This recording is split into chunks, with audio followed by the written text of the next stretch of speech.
Hello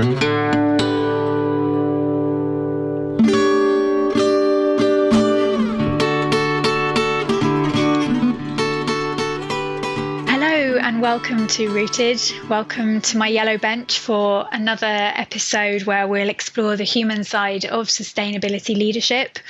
This time I'm speaking with Abby Chicken, who is the head of sustainability at Openreach. And I know you're going to really enjoy this conversation. It's a really wide-ranging and open conversation, and we cover lots of different ground. And I think you're going to really enjoy it. I wanted to say before we dive into the episode, just a thank you to you for supporting the podcast and for listening and for being part of the Rooted community. It feels like something's really kicking off here in a really good way. We've had getting on for between 500 and 600 listens of the podcast since it started last year. And I'm told that's really quite a lot for a new podcast. And I want to say thank you for listening. Thank you for supporting it. And thank you also for anything you're doing to spread the word through following it and liking it and commenting and sharing it with a friend and all those good things. So yeah, thank you once again. And let's enjoy the episode.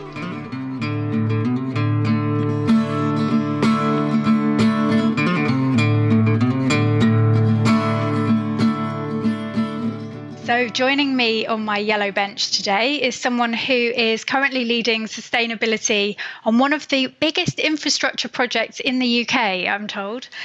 She's head of sustainability at Openreach, which is the company that runs the UK's digital network, the phone and broadband services that we all use. She's led sustainability for over 10 years, previously working at Selfridges, and before that, a background in retail. Alongside all of this work, she's involved in all sorts of other things. So she's on the board of Surrey Wildlife Trust, was previously director of volunteer engagement at Pride in London. Her LinkedIn profile shows all sorts of other things that she's involved with. And I actually feel like I have known her for a while because she's very active on LinkedIn. And of course, I live there too. So this is actually the first time we've met, but I can't wait to get stuck in and welcome you, Abby Chicken. Welcome. Thank you so much. Thank you for having me. Apologies for ranting on LinkedIn, but I do love it. No, it's not.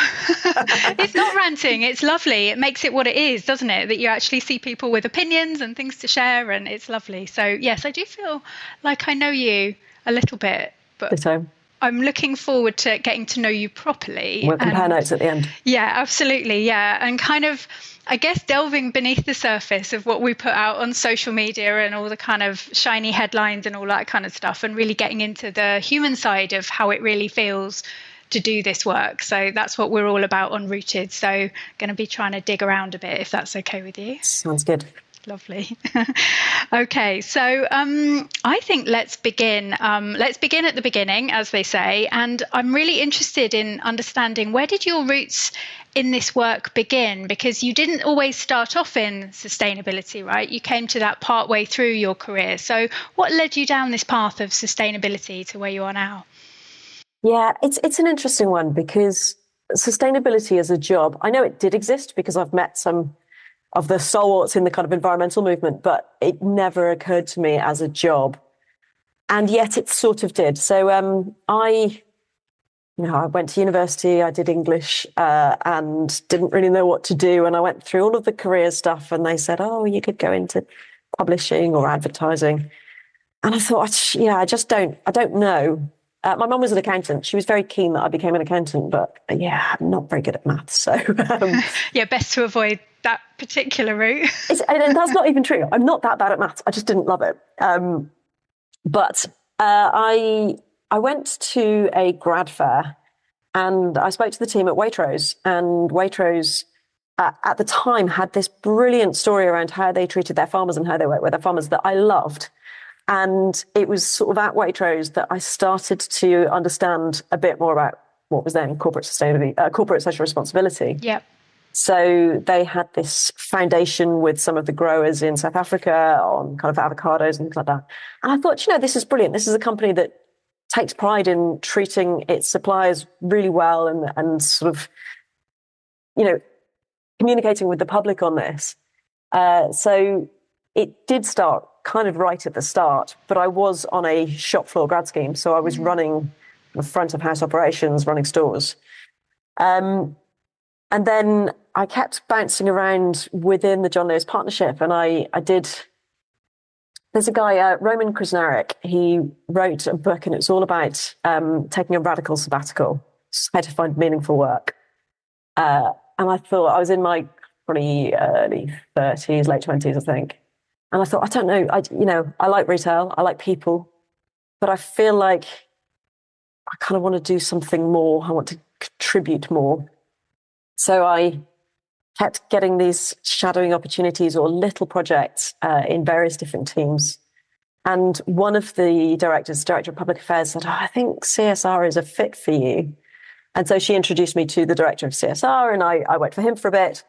But then I always ended up getting fired back into shops. And so it was only at Selfridges that I sort of made the leap across from, I was running the Selfridges food hall and then went into Selfridges sustainability. So yeah, it's definitely been a thread for longer than it is on my CV. It sounds like it's drawn you to organisations, even if it didn't draw you to the actual work itself, that sort of idea of giving back and of being a purposeful organisation.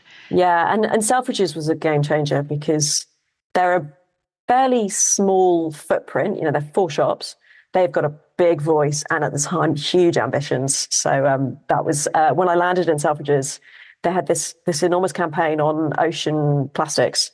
And it was such an eye-opener. And I was like, oh my God, like I hadn't realized about the extent of plastic pollution, and it was such an education. So that was a good place to make the leap. Just going back to that grad fair and sort of being exposed, I suppose, to the, how would we put it, like the purpose or the good that an organisation, a big organisation, can do in the world. What was kind of leading up to that point then? I mean, was that something you were interested in, like at school or in your childhood? Was there sort of themes of trying to do the right thing or give back in some way? Or yes, not in such a noble way. I am a bit of an agitator, and I kind of have this sort of endless sense of activism, I think, which to my parents' frustration, you know, there are points when in my garden, I was about 8 years old, we had somebody who came over to cut down some of the trees, and I was a tree sitter. I sat at the top of my favorite apple tree being like, you are not cutting this one down.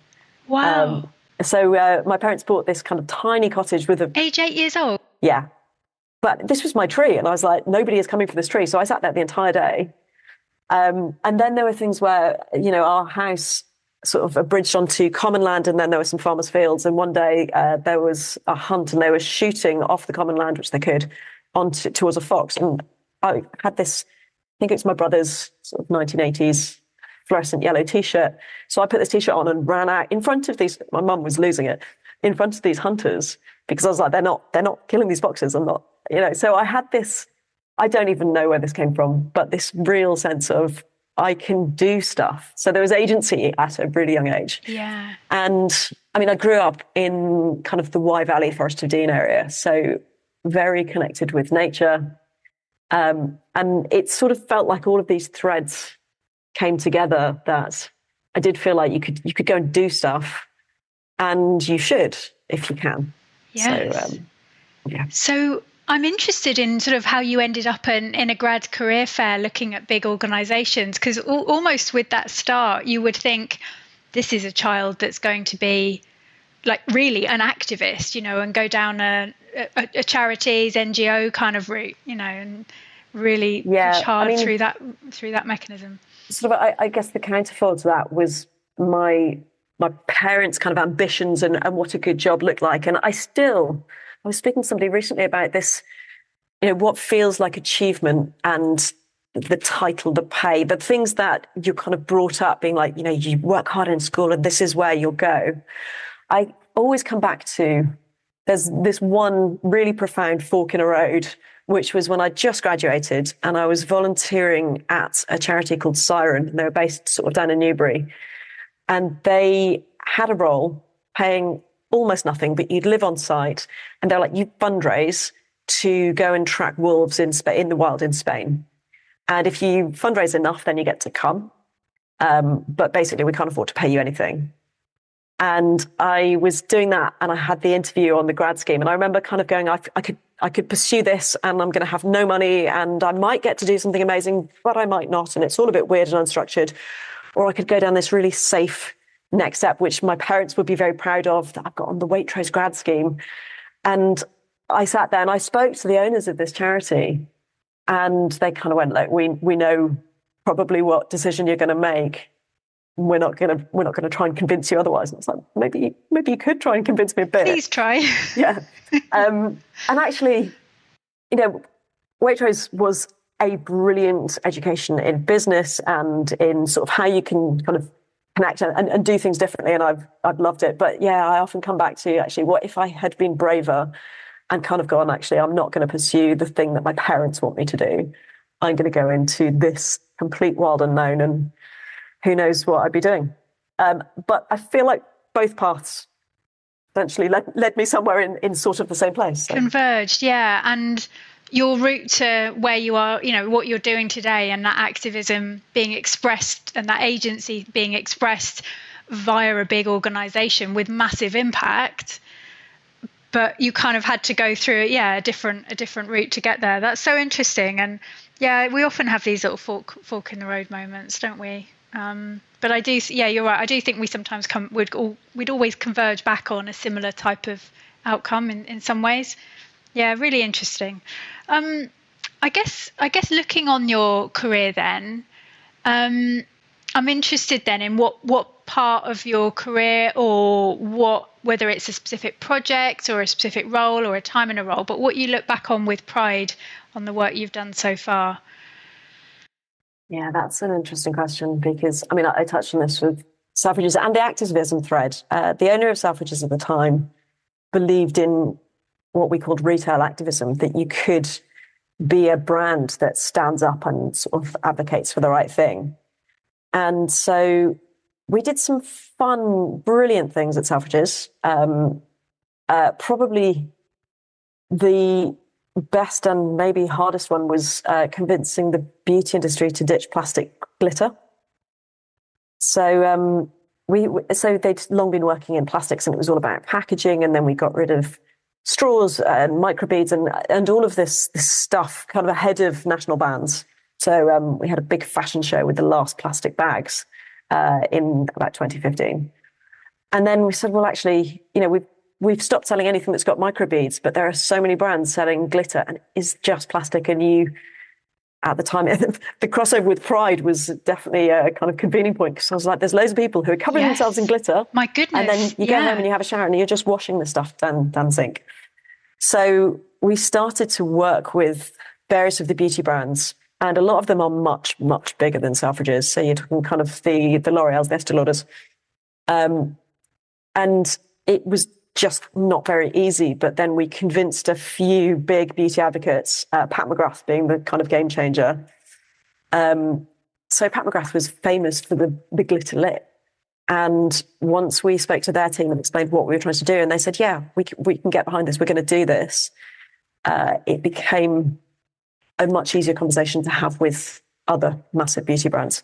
So that was cool. That is cool. Was that sort of part of a strategy? Like, we're going to go for Pat McGrath, or was it more of we're going to speak to loads of people, and when this person is convinced, then it kind of created a snowball effect? Was it strategic and intentional, or was it a feeling it all your way through it kind of? Sort of strategic in a fairly reactive way. So I'd been doing a load of work on how much plastic is in these products specifically, and there's plastic in everything. I learned so much. Like mascara, lengthening mascara has plastic fibers that lengthen your eyelashes, so it's in so much of beauty. So this was totemic rather than kind of sort of a seismic shift. There is still tons of plastic in beauty, which is so weird. But we launched Pat McGrath into the UK, and it was a big takeover, and they had these kind of huge, and you could go and get your glitter lip done, and it's like 40 quid to have this amazing experience. And I thought, I'm having this conversation upstairs, trying to convince people to get rid of glitter, while downstairs they are selling as hard as they can. And we thought, we've got to start with not the Chanel were brilliant and all over it, but Chanel is not exactly a big glittery brand. They're not a brand that is selling to teenagers who are going clubbing. Yeah. So they weren't where the problem was. So we thought we've got to take it to these kind of brash and bold brands who are having this impact and who can make the change. So it felt like that was a good place to start because they were just in the shop everywhere at the time. That's fascinating. And yeah, that bit about you were working on, that was at the same time as you were involved heavily with Pride. And yes, how did you then take that conversation into Pride and try? Yeah, so I wrote a whole sustainability strategy for Pride, which was outside my actual role, which was about volunteers. But we said, how can we do a green Pride? And this was just channeling all of the day job stuff. Actually, can we look at the footprint and the amount of diesel vehicles on the footprint, and can we try and advocate for? And bearing in mind, this was well before most of the EV transition, but can we change that? Can we look at disposables? Because people used to have balloon clouds and they've let them all go. And, this is A, helium, and B, plastic. And lots of, stop. I don't know how best to describe it other than tat being given away all the way along the route. Sunglasses, cheap electronics, cans, everything. Yeah. So we started, because actually the footprint of Pride in terms of its own control is relatively small. And we looked at, you've got volunteer T-shirts. So we spoke to T-Mill and they could re-mill your T-shirts. So we had, all of these kind of interventions, but actually the biggest problem was not us. It was all of the brands who were marching, who were giving away all kinds of stuff that nobody needs. So, so we then said, okay, can we, for everyone who's attending, we'll have glitter stations and makeup artists who are using eco glitter. And we will say, we're just trying to educate people. So when you sign up a group, can you try not to use a single-use T-shirt? Try not to give away stuff that nobody needs. Please don't let we banned balloons outright. Because there are more creative ways to do this. And we were looking at, things like the Dia de los Muertos parades in Mexico, where they have these huge puppets all made of papier-mâché. And you can have an amazing impact without having a load of single-use, unsustainable stuff. Like you can do it in a really cool way. So, yeah. When you're talking about these two things that were kind of happening at the same time, like the sort of theme I'm getting from you is that it's an impact because it's an impact you're proud of, perhaps because it was very visible and it was bold and it was creative, and are those sort of things that speak to you more generally in your work? Is that kind of how you do your best work, kind of by doing big, bold, visible, creative things? It's where I get the most energy, probably. Yeah.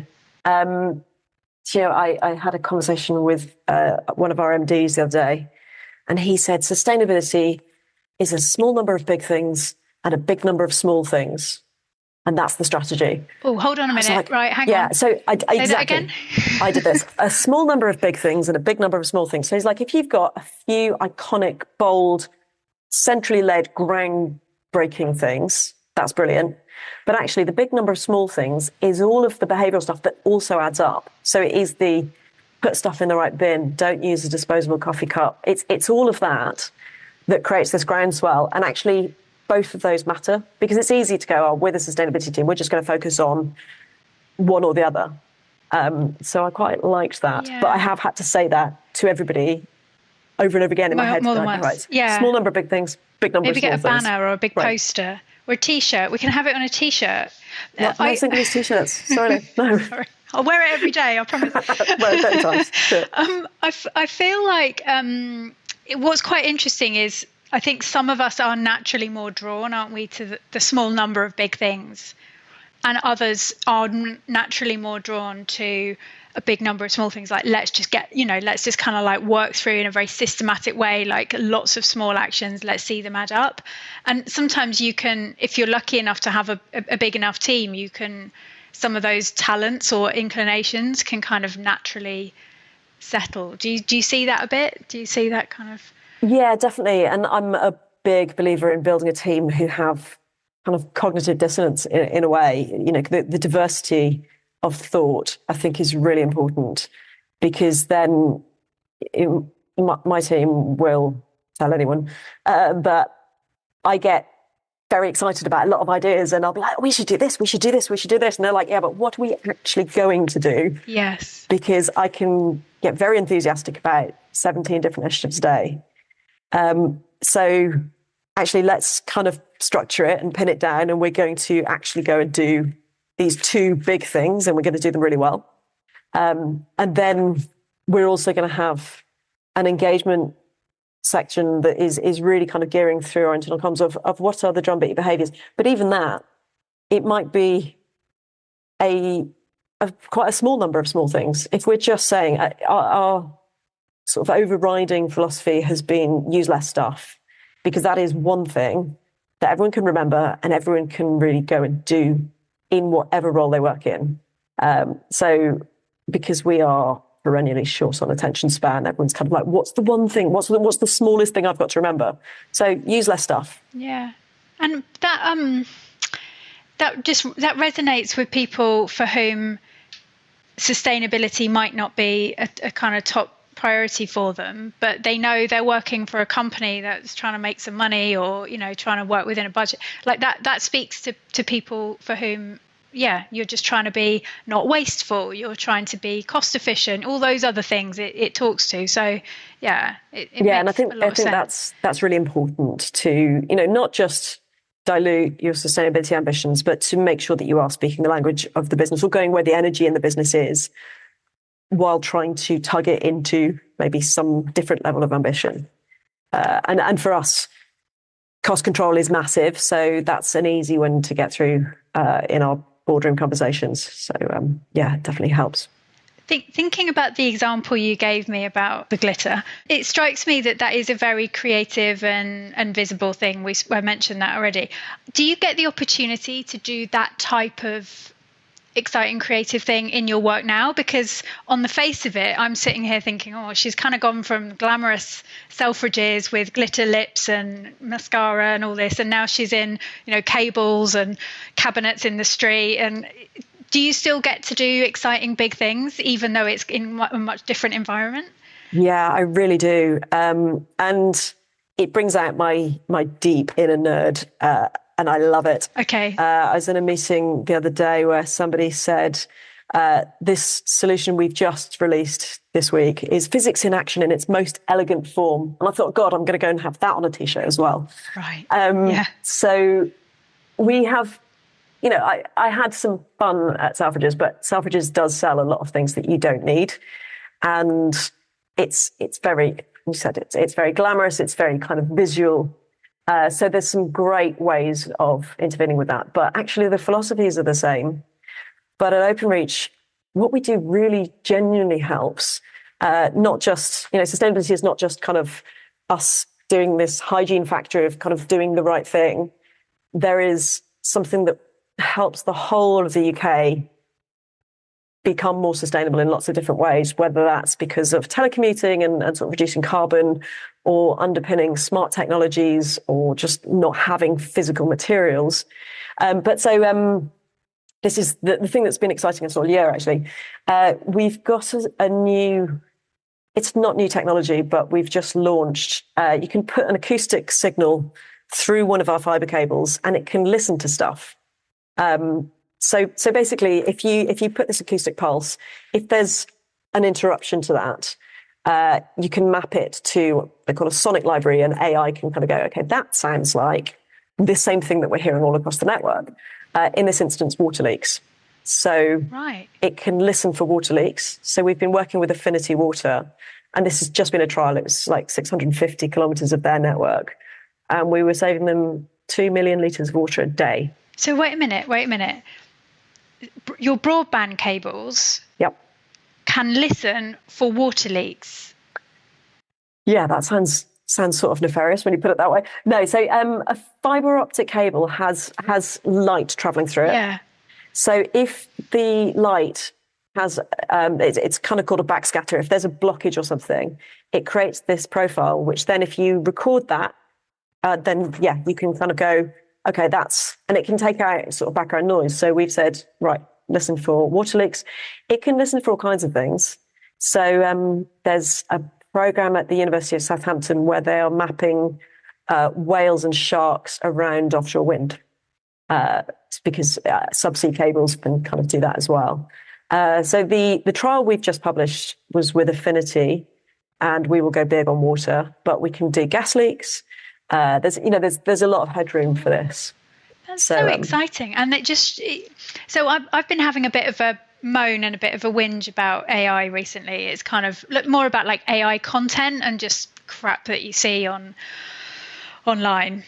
And I love hearing about a story like this where it's like, yeah, because we have AI, we can take this technology and we can really turn it into something that's actually useful in the real world to actually be more sustainable. Like that's the kind of AI that we should be hearing more about, right? Yes. I mean, machine learning solutions have, again, been around for a really long time.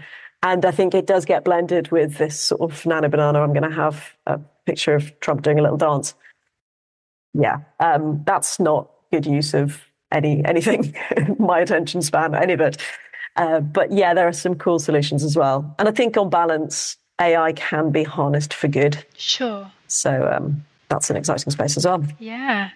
Really, really interesting. I'm going to remember that one because, yeah, like I say, I've been on this real downer about AI. And I'm like, I just want all the robots to go away and leave us alone and let us get back to being humans. But then you hear a story where you're like, yes, we'll have them on this. What I'm interested to turn to, if you're okay with it, is I guess where the tougher times might have been, what's felt hard, where the challenging times have been. Can you? Yeah, I can. And I think, again, that's a great segue because it is really easy to get so overwhelmed and down about stuff and stuff we have no control over. Like the AI genie is out of the bottle. So then, and it really depends on the day of the week and what mood you're in and time of the month and everything else as to whether you kind of go, oh God, this is just a lot and it's grim, or my preferred stance, all change is opportunity. And if things are changing really fast, then we've got an opportunity to accelerate. I can't always manifest that headspace, but it is my favorite way to look at things that, this change feels like it's coming at us in all directions. So what can we do? What can we use? And how can we do better out of this? But I guess for me, when things get really tough, probably three things help the most. One is community, talking to other sustainability leaders. And this is why I do really love LinkedIn.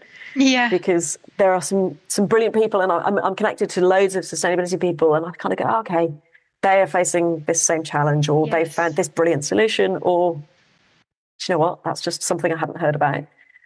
Which leads me into positive news, which I actively try to tune into because there's a lot of bloody negative news everywhere. So can we go and find some stuff that, actually, we have got the technology and we are seeing more and more people who want more nature, who want a cleaner, fairer world. There's, if you just tune out the big establishment media for a second, there's a load of us who are making really positive difference every day. And then the other one is, and this is when it gets really bad, just getting out and getting your hands dirty. If I feel like I'm just sort of doing reporting and I'm not really making real change, I can just go and do a litter pick and kind of go, well, I've changed that tiny bit of ground, or I've just gone and planted. I was out with some other sustainability people on Friday planting trees. We only planted 9 trees between a group of us. It was really hard going, loads of rocks. But actually, in 30 years' time, there's going to be 9 sugar maples somewhere in Wiltshire. And that feels very good. So just on the community and on the positive news, you mentioned LinkedIn. Do you still find that you can use and get what you need out of LinkedIn? Because it changes. It seems to change all the time in terms of like what comes up on your feed and like how much of other people that you're really interested in, how much content of theirs you're seeing versus other random stuff. Do you still find that you get that sense of community, you get that positive news through that channel, or do you have to kind of go elsewhere as well?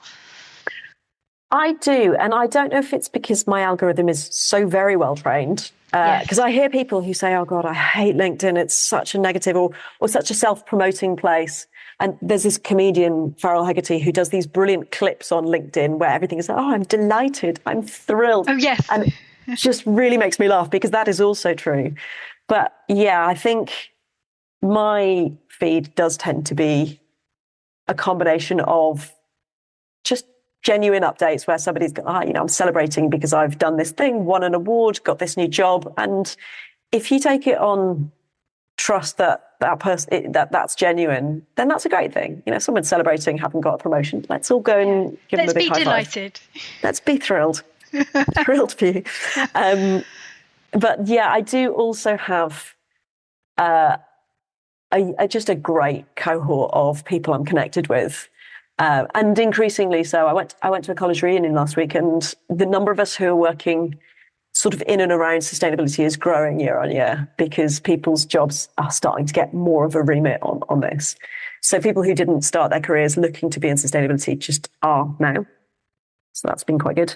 And then I'm on this huge sustainability WhatsApp group, which I often find quite overwhelming, and I will mute it. But then every so often, if you've got a question, and it can be anything like, where would you host a great sustainability event that's in Kent?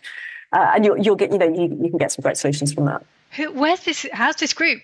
Are you allowed to share the secrets of it in such a public forum as a podcast? Oh, that's a good question. Is it invite only? Well, no, I don't think it is, but I don't own it.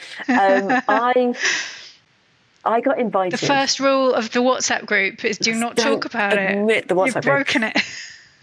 I got invited onto this WhatsApp group because there was I think it was a bitching session about something we launched at Selfridges that I'd put on LinkedIn. God, this is a theme.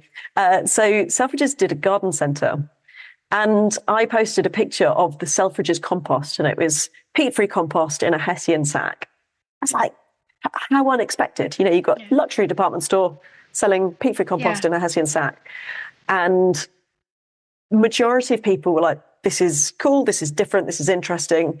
And then I had a few deep green sustainability people going, oh, it's not queer. And actually, where did you get that? And I thought, the customers don't make the leap. My customers are not going to go from, I'm buying plastic wrapped peat compost into queer because they've never even bloody heard of queer. Like, there is a stepping stone thing. So actually, if we can get them from that onto this and explain why that's good, then maybe you get them from this peat-free compost into being like wild women of the woods. You might need to go through the sort of the artisan compost, woven compost. Yeah, there we go. Yeah.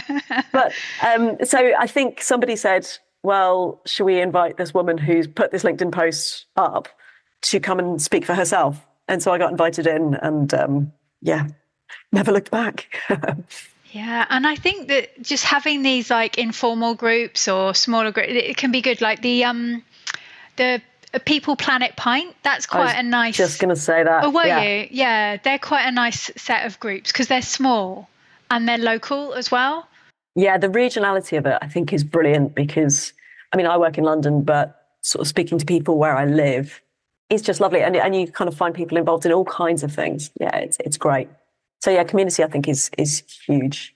And I think, so personally, I'm not a massive fan of the really big events. I find them, they can be a bit, I go to them, but they can be quite corporate sort of spin. And having been somebody who went to those events as a corporate leader and had my set of speaking points to, they can feel a bit constrained in that way. So I really like sort of when I find one of these events that's a little bit smaller, a little bit more informal, a little bit less corporate spin, I'm kind of drawn to those ones. And yeah, if you've got a WhatsApp group or something in the pub or just something that's a bit more informal, that seems to be the way to go. And I do love, I am probably, I'm an oversharer in many ways, and I don't always toe the corporate line. So the last panel thing I did was at Sustainability Live, and it was on It was around International Women's Day, and it was on women in sustainability. I was going to ask you about this. I just got so pissed off about the whole concept. And I didn't mean it as an aggression to Sustainability Live, because they are doing absolutely a great thing. Yeah. And I don't think they took it that way. But I did have this kind of like, oh God, how annoying is it that we're still having this conversation? And I think you've got to be able to have conversations like that. But International Women's Day is just so like fucking reductive. Yeah. And it wasn't designed to be that way. How did it go, your panel? Because I think you put something in advance to say, I'm pissed off, I'm doing this, but I'm going to do it and come and see me. How was the actual conversation? Did it challenge some of that thinking? Did it go there? Great. It was a great group of women who I tried to offer my place to somebody, because there's a guy who I work sort of on a different thing with, who advised the King of Saudi Arabia on women's inclusion. And I thought, you're far more qualified to talk on sort of D&I stuff than I am, because I think the thing that qualifies me is that I am a woman. And it's just like, in that spirit of actually, we don't want all single gender panels, let's mix it up. I'll offer my place. He couldn't make it.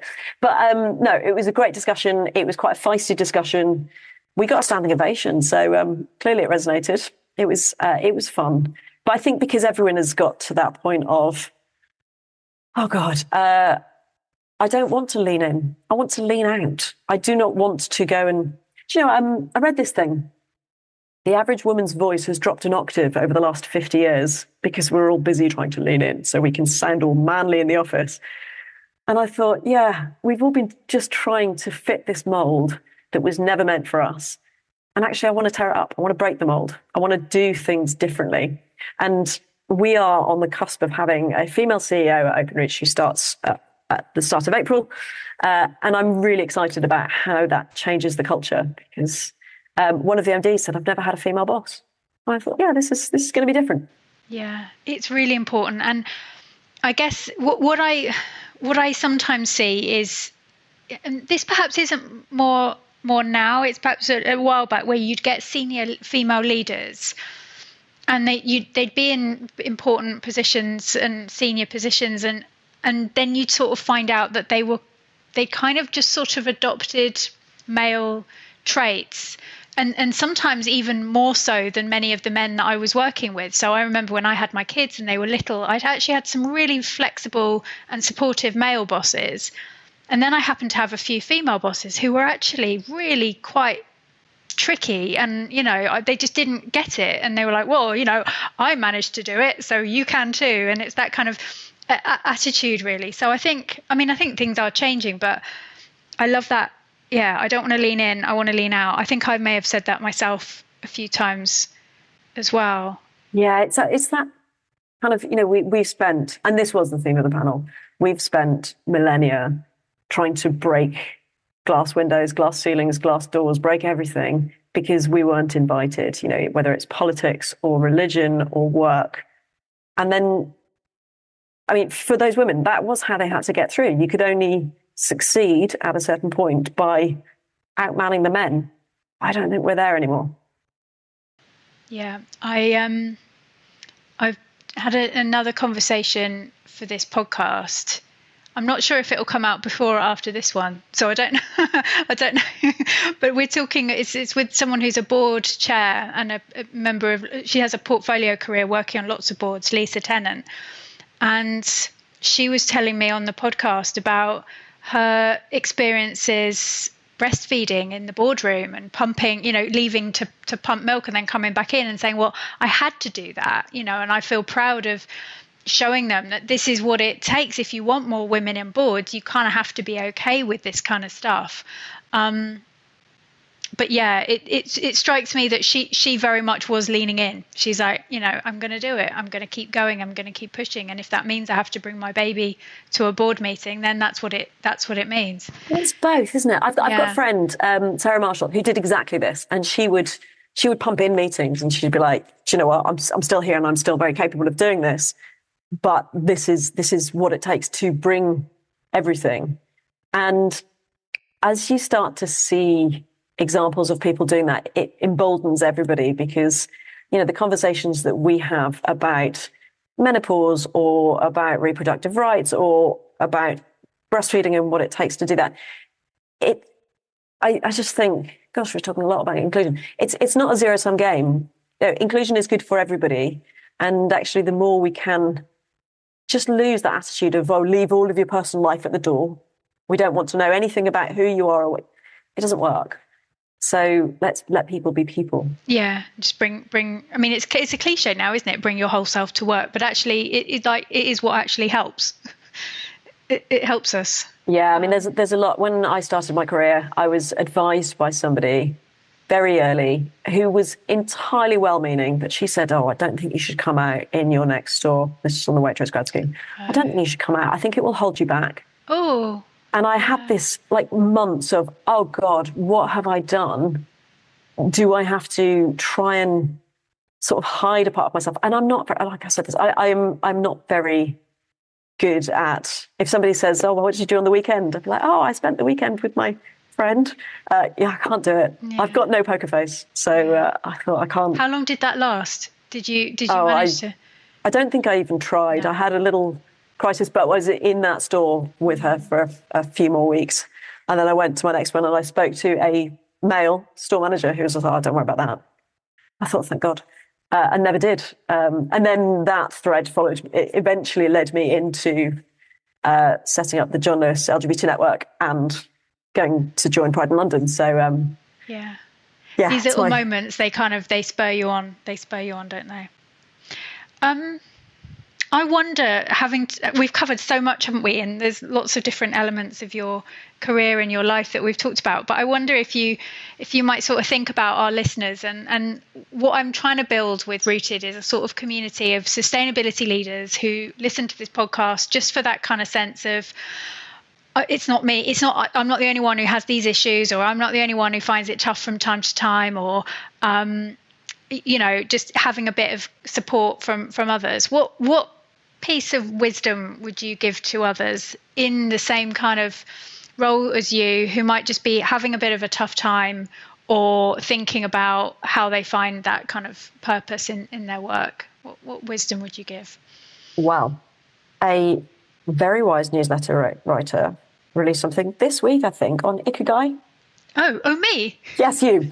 This was you. And I have, for a long time, kind of been a bit obsessed with Ikigai as well. I think it's such a great concept. Yes. Because my job didn't exist, I don't think, when I started in my career. And when you're in school and they're kind of like, oh, this is the kind of jobs that are available to you. And that's ever more so true now. I've got a 6-year-old and I think, the job that he's likely to do, I won't even be able to conceive. So actually thinking about your skills, your joys, sort of what the world does need is so much better as a way of kind of thinking about. So, not every sustainability job has sustainability in the title. And you can use pretty much any job and any skill set to contribute to a movement, whatever that cause is. But equally, sorry to interrupt you, but equally, not every job with sustainability in the title is actually necessarily creating a more sustainable world. There's that as well. True. Sometimes people can end up in jobs that sound on paper to be very purposeful and aligned with their values, and actually sometimes they aren't. And they're just reporting. Yeah. And so both ways. I think thinking about skills and people and sort of the transferable skills, commercial leadership works in almost any organization, be it sort of volunteering, charity, NGO, like any of those things need that. So, and I've said this a number of times that I think, the best skill set is probably a psychology degree and an MBA, because how people think and how you influence people and then how you influence business are just great in almost any function that you could possibly choose to go into. So I'd say don't get hung up on the title. Yeah. And just try and figure out what gives you energy, what money you need. And So that, I think. Yeah. And I think, and it's been so much on my mind. I've had a few clients where I've been like, this is a great thing to we're going to get this out of the tool bag this week. And it just doing that exercise of kind of going around and thinking, what are those things that I really love doing? What are the things that I'm really good at doing? It's not always a crossover. You'd like to think there'd be some, but it's not always a crossover. What can I be paid for, as you say, and what does the world need? And kind of going around those 4 areas and really examining those and trying, and it might take some time. It's not just something you can necessarily do in one conversation, but just to kind of think, where's that crossover for me? And to dig down the next level beneath I want a job title with sustainability in. No, it's going to be, there's more to it than that. I think that's the thing that I've been definitely exploring with a few people recently.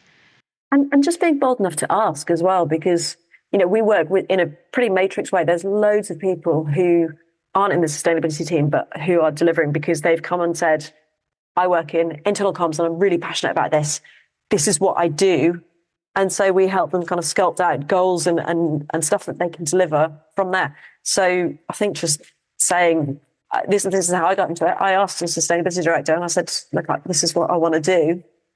And some months later, a job came up. But yeah, you've kind of got to put yourself out there. You do have to put yourself out there. I think that is actually a really important piece of advice as well. Just if you don't ask, you won't get, things do not fall in your lap, or rarely. You have to be very, very privileged, lucky, things going in the right way for you. All those things, the stars have to be aligned for things to just fall in your lap. You do need to ask and put it out there that that's what you want. This week I got an email about the Women in Green Business Awards. And why we have to have our own awards, I don't know, just on that same point. But anyway, Women in Green Business Awards, nominations are open. And I used to think when I looked at those things, like, it's so lucky that people get nominated, and it's so lucky that people end up on the stage. And then, actually, it's not luck. They've nominated themselves, and they've written a self-nomination at least half of the time, if not more. You don't get on a stage like that unless you say, I'd like to be on that stage and do your submission. So it's these little moments, isn't it, where you kind of have to just say, ask. But it's a bit of self-promotion, and it's a bit of, people can say no. Yeah. If you say, this was a tip from our new CEO, who said, if you want to be in the meeting, ask. Yeah. Like, we can tell you it's not appropriate, but at least you've put your hand up. I did, this was really fun, and it's nothing to do with sustainability, but I got in touch with a former colleague who I haven't worked with for more than 10 years, and said, I'm just going to embrace the spirit of the juvenile, but my mate fancies your mate. Could we hook them up for a date? And so we did. And because he was just like, this sounds fun. And so we arranged this very sort of 1980s style. They just met in a bar. They didn't have each other's numbers. That's amazing. I didn't know that ever happened anymore. I know. And incredible. It's been so much fun. And who knows where it goes. But it was only because I just messaged him and he was up for it too. And we kind of went, let's make this happen. This is great. Yeah, lovely. Oh, what a lovely, heartwarming story to end on. That's great. I think let's call it a day there. That's been just so wonderful talking to you. Thank you so much. Abby, it's been an absolute pleasure. Thank you. Well, thank you for having me. It's been really good.